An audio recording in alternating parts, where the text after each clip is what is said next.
नमस्कार दोस्तों। मैं आपका अपना दोस्त एडवोकेट हरकिशन सिंह बावा।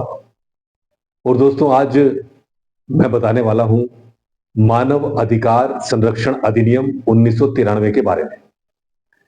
दोस्तों, मानव अधिकार संरक्षण अधिनियम 1993 एक बहुत ही बेहतरीन अधिनियम है प्रत्येक नागरिक के लिए, और यहां तक कि हम कहेंगे देश के साथ साथ विश्व के प्रत्येक ह्यूमन के लिए, हर मानव के लिए यह अधिनियम बहुत ही बेहतरीन है।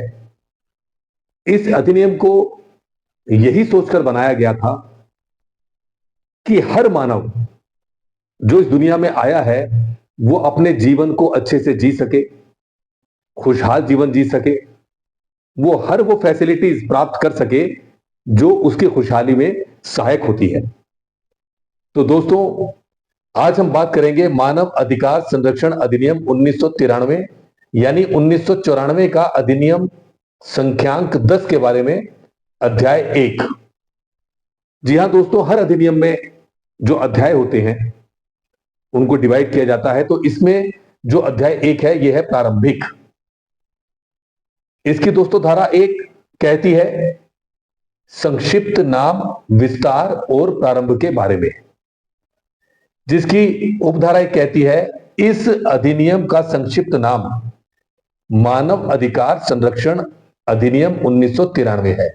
यानी कि दोस्तों, इस अधिनियम का जो गठन हुआ है इसका नाम धारा 1 से यह साफ जाहिर हो गया है कि इसका नाम रखा गया है मानव अधिकार संरक्षण अधिनियम 1993। तो दोस्तों, ये तो क्लियर है। हम कहीं पर भी अगर इस अधिनियम की बात करेंगे तो उसे हम मानव अधिकार संरक्षण अधिनियम 1993 ही पुकारेंगे, लिखेंगे और कहेंगे। इसके साथ साथ दोस्तों, धारा 2 कहती है इसका विस्तार संपूर्ण भारत पर है। यह दोस्तों बहुत ही महत्वपूर्ण है। इस अधिनियम का विस्तार संपूर्ण भारत पर है, जबकि पहले जम्मू और कश्मीर पर यह लागू नहीं था क्योंकि उसे एक विशेष राज्य का दर्जा प्राप्त है। हालांकि वहां पर और तरह से लागू होता होगा, लेकिन वर्तमान में यह जो अधिनियम है सेम एज इट इज, यह संपूर्ण भारत पर लागू है। इसके साथ साथ दोस्तों, धारा 3 कहती है यह 28 सितंबर 1993 को प्रवृत्त हुआ समझा जाएगा। तो दोस्तों, इसका जो प्रवृत्त होना 28 सितंबर 1993 को बताया गया है। तो दोस्तों, इसके अंदर हमने जो चर्चा की है, धारा 1 संक्षिप्त नाम, विस्तार और प्रारंभ, उसकी उपधारा 1 इस अधिनियम का संक्षिप्त नाम मानव अधिकार संरक्षण अधिनियम 1993 है।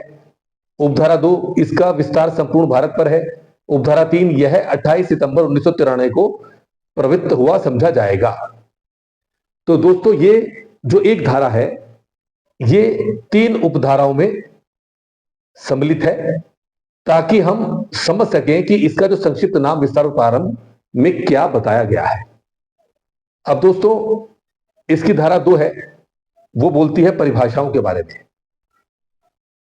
उपधारा 2 धारा 2 की उपधारा 1 कहती है इस अधिनियम में जब तक कि संदर्भ से अन्यथा अपेक्षित ना हो, बिंदु ए कहता है सशस्त्र बल से नौसेना, सेना और वायुसेना अभिप्रेत हैं और इसके अंतर्गत संघ का कोई अन्य सशस्त्र बल है। बिंदु बी कहता है अध्यक्ष से यथास्थिति आयोग का या राज्य आयोग का अध्यक्ष अभिप्रेत है।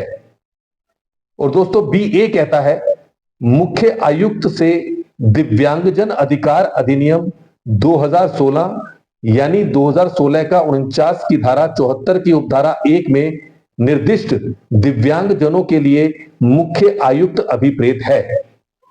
और दोस्तों, बिंदु सी कहता है आयोग से धारा 3 के अधीन गठित राष्ट्रीय मानव अधिकार आयोग अभिप्रेत है। बिंदु डी कहता है मानव अधिकार से प्राण, स्वतंत्रता, समानता और व्यक्ति की गरिमा से संबंधित ऐसे अधिकार अभिप्रेत हैं जो संविधान द्वारा प्रत्याभूत किए गए हैं या अंतरराष्ट्रीय प्रसंविधाओं में सन्निविष्ट और भारत में न्यायालयों द्वारा प्रवर्तनीय हैं। बिंदु ई कहता है दोस्तों मानव अधिकार न्यायालय से धारा 30 के अधीन विनिर्दिष्ट मानव अधिकार न्यायालय अभिप्रेत है।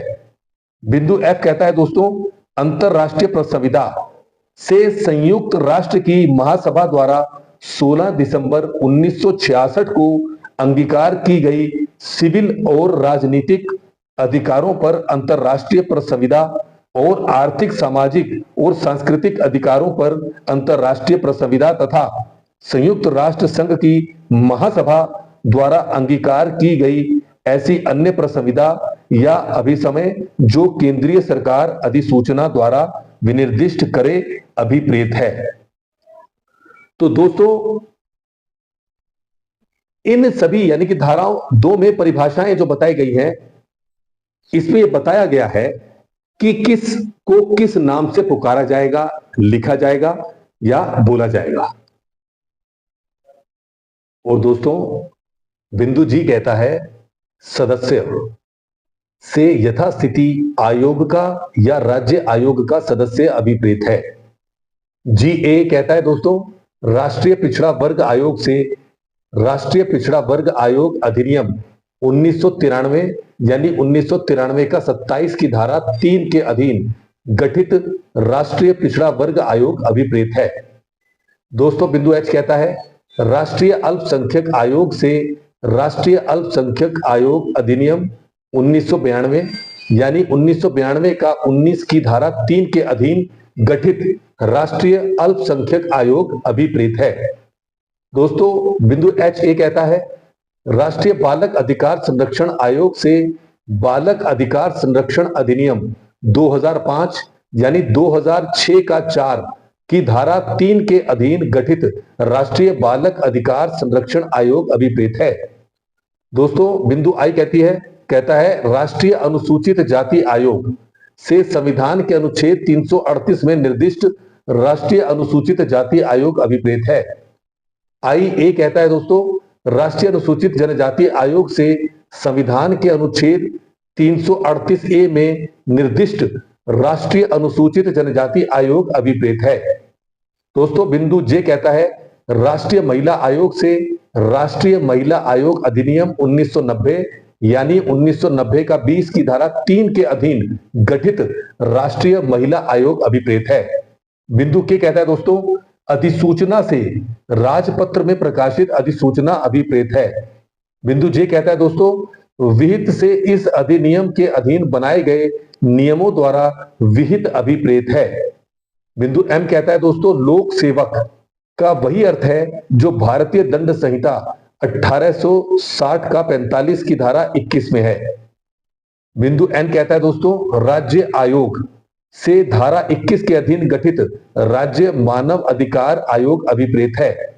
और दोस्तों धारा 2 की उपधारा 2 कहती है इस अधिनियम में किसी ऐसी विधि के जो जम्मू कश्मीर राज्य में प्रवृत्त नहीं है प्रति किसी निर्देश का उस राज्य के संबंध में यह अर्थ लगाया जाएगा कि वह उस राज्य में प्रवृत्त किसी तत्स्थानीय विधि के यदि कोई हो प्रति निर्देश है।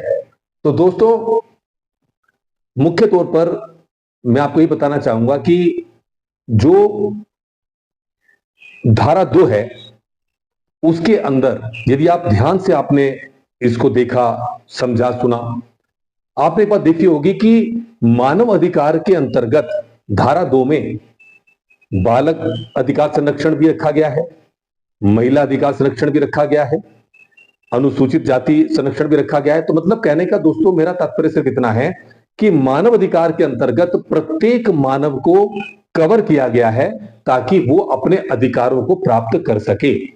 और यदि कोई उन अधिकारों का उल्लंघन करता है, चाहे वो कितना भी बड़ा व्यक्ति हो, कोई भी व्यक्ति हो, अगर वो किसी को परेशान करता है, मानव अधिकार का उल्लंघन कर रहा है, तो उस पर इन मानव अधिकार संरक्षण अधिनियम 1993 के अंतर्गत उचित कार्रवाई की जाती है और इसके पास अपनी अनेक शक्तियां हैं दोस्तों। तो मैं दोस्तों ये कहना चाहूंगा कि मानव अधिकार संरक्षण अधिनियम 1993 इसको हमें अच्छे से समझना है, जानना है और इसको अपने जीवन में उतारना भी है दोस्तों, क्योंकि हमारे आसपास बहुत ऐसे गरीब लोग हैं, ऐसे परेशान लोग हैं जो चाहते हैं कि उनकी समस्याओं का समाधान हो, लेकिन उनको पता नहीं कि उनके अधिकार क्या है।